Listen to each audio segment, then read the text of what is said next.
수도권의 한 동물병원. 지난해 사람과 일부 동물에게 식욕 억제용으로 쓰이는 이른바 나비약 180개를 납품받았습니다. 주성분은 펜터민으로 마약류 의약품으로 지정돼 있습니다. 납품받은 약이 어디에 있는지 묻자 모른다고 답합니다. 150여 개가 남아있을 텐데 그게 혹시 어디 갈지 모르겠어요. 진짜 깜빡했을 거예요. 대부분 못 찾는 경우도 있어요. 남은 약이 어디 있는지 묻자 이렇게 말합니다. 그냥 의약을 폐기물, 의료 폐기물로 버리거나 그냥 버려버리는 경우들이 많죠. 마약류 관리법에 따라 마약류 의약품의 사용, 폐기 등 모든 과정을 식약처에 보고해야 하지만 지키지 않은 겁니다. 또 다른 수도권의 동물병원도 나비약 180개를 납품받았는데 10여 개 외엔 어디에 썼는지 기록하지 않았습니다. 약에 문제가 있다 그래가지고 그 약품회사에서 이거는 수거를 해간 거예요. 그 취급한 약품에서 그냥 다 가져간 거예요. KBS 취재 결과 지난 5년간 동물병원 8곳이 나비약 1000여 개를 납품받았지만 90% 가까이는 사용처 파악조차 안 됐습니다. 폐업해 확인할 수 없는 동물병원도 2곳이나 됐습니다. 식약처가 정말 부실한 관리감독 이번에 드러났습니다. 관리감독을 제대로 하지 않았고 거기에 대한 사후 처리를 하지 않고 있는 거죠. 최근 나비약을 불법 거래한 100여 명이 당국에 적발되기도 해 더 엄격한 관리가 필요하다는 게 전문가 지적입니다. 사라졌다는 것 자체는 그 자체로 너무나 위험한 일이고요. 범죄나 불법적인 유통에 만약에 쓰였다라고 하면 이거는 더더구나 심각한 일이 될 수 있습니다. 식약처는 KBS 취재 뒤 긴급 현장 조사를 실시해 동물병원 3곳을 수사 의뢰하고 또 다른 3곳은 행정처분을 의뢰했습니다. KBS 뉴스 이승재입니다. 배우 유아인에게 프로포폴을 처방하고 자신도 남은 프로포폴을 불법 투약한 혐의로 의사 A씨는 검찰 수사를 받고 있습니다.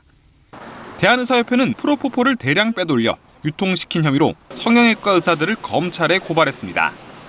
의사들이 연루된 마약 관련 사건 사고가 이어지면서 본인이나 가족에게 마약류를 처방, 투약하면 10년 이하 징역에 처하는 법안이 발의됐지만 단 한 차례 논의됐습니다. 진료권과 처방권 침해이자 의사 모두를 잠재적 범죄자로 모는 거라는 반박도 나왔습니다. 내 증상에 대해서 잘 알고 있으니까 바로 처방하면은 바로 약을 드실 수 있는데 이걸 또 다른 의사를 찾아가서 또 이제 처방을 받아가지고 하는 것 자체가 과잉 규제가 아닌가. 다만 지금도 일부 종합병원은 자체적으로 셀프 처방을 맡고 있습니다. 서울대병원은 2012년, 부산대병원은 2016년부터 마약류 셀프 처방을 맡고 있는데 제한 약물엔 펜타닐과 프로포폴을 비롯해 의사들이 과다하게 처방해 대리 처방 우려가 제기되는 항불안제, 졸피뎀, 식욕억제제 등도 포함됩니다. 해외 국가 상당수도 마약류 셀프 처방을 엄격히 제한합니다. 호주와 영국, 미국의 대다수주와 캐나다 온타리오주는 의사 본인과 가족에 대한 마약류 처방을 제한하고 있습니다. 본인한테도 해가 되고 환자한테도 해가 되기 때문에 법적 장치를 도입하는 게 과제이지 그게 의사의 처방권에 해당한다라고 방치할 일이 아니라고. 입법 미비라는 지적 속에 규제의 필요성이 거론되는 가운데 과잉 규제와 의사, 환자 보호라는 가치의 균형점을 찾아야 할 것으로 보입니다. KBS 뉴스 박경준입니다. 마약이란 큼직한 글씨가 붙어있는 이 약. 강력한 마약성 진통제인 옥시코돈입니다. 암 환자 등 극심한 고통을 겪는 사람에게 제한적으로 처방되는 마약류인데 일반 약국에선 구할 수 없습니다. 의존성이 생길 수도 있고 호흡 억제 부작용이 있어서 사망까지 이를 수도 있는. 그런데 지난해 한 해 동안 이 약물을 16만 정이나 처방받은 사람이 있습니다. 하루 400알 넘게 먹어야 하는 양인데 지방의 한 요양병원에 근무하는 의사 A씨였습니다. 자신의 처방권을 이용해 스스로에게 다량의 마약류를 셀프 처방한 겁니다. 넉 달 전 다니던 병원도 그만둔 상태. 병원 측은 A씨가 오남용 우려로 인한 식약처의 감시 속에서도 정량보다 많은 양을 처방했다고 말합니다. 2주치를 내셨으면 2주를 드셔야죠. 이것이 일주일 만에 또 처방이 또 나오고 제가 몇 번 얘기를 했었거든요. 또한 A씨가 찾아온 환자들에게 마약류 의약품을 쉽게 처방해줬다는 이야기도 했습니다.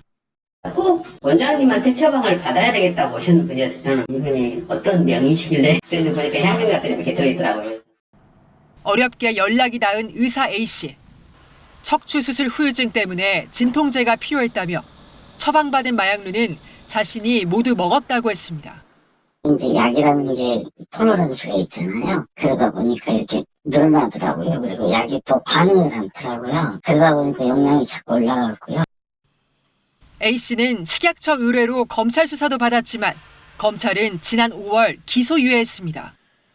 마약류를 남용한 혐의는 인정됐지만 셀프 처방 자체는 의료법상 문제가 없다고 판단한 겁니다. 오남용으로 인해서 중독된 상황이라든지 이래 좋지 않은 상황에서 환자를 진료하는 것은 환자의 진료권이 저는 침해를 당한다고 보고 있습니다. 자신에게 마약류를 처방한 의사는 매년 8천여 명 안팎으로 전체 활동 의사 수의 6%에 이릅니다. 또한 마땅한 규제가 없다 보니 매년 새롭게 셀프 처방에 나서는 의사들도 1,000명 이상씩 증가하고 있습니다. KBS 뉴스 이화진입니다. 서울의 한 유명 대학병원에서 일하는 30대 의사 B씨.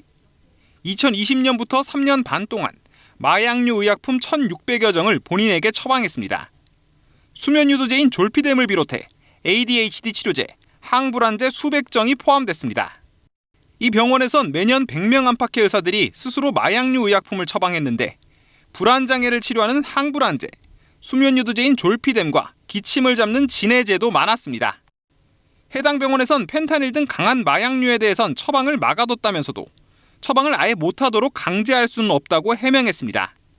법으로는 사실 이렇게 규제가 되어 있는 상황은 아니고 의료기관들이 자율적으로 하고 있는데 이것도 지금 그래서 저희가 지금 강제보다는 좀 자율적으로 참여할 수 있게 계속 독려하고 있고 이 병원과 같이 이른바 상급 종합병원으로 불리는 최상위 의료기관은 전국에 45개. 전산 시스템으로 아예 처방 자체를 막아놓은 서울대병원과 부산대병원 등 일부를 제외하고는 이런 대형 병원에서 마약류를 스스로 처방한 의사는 매년 600명 안팎입니다. 개인 병의원에서 마약류를 셀프 처방한 의사는 매년 5,000명가량, 요양병원 의사는 100명 안팎인데 처방한 마약류 의약품이 1인당 600정을 훌쩍 넘겼습니다. 의료계 내부에서도 이런 셀프 처방을 제한해야 한다는 지적이 꾸준히 이어지고 있습니다. 마약류를 자기가 스스로 자기에게 처방하는 거는 본인의 중독의 문제를 일으킬 수도 있고 환자를 진료하는 과정에서 안전의 문제가 생길 수도 있는 거기 때문에 그거는 심각한 문제라고 봐야죠. 마약류에 한해 의사들의 셀프 처방을 제한하는 법안이 올해 1월 발의됐지만 여전히 상임위 문턱을 넘지 못하고 있습니다. KBS 뉴스 박경준입니다.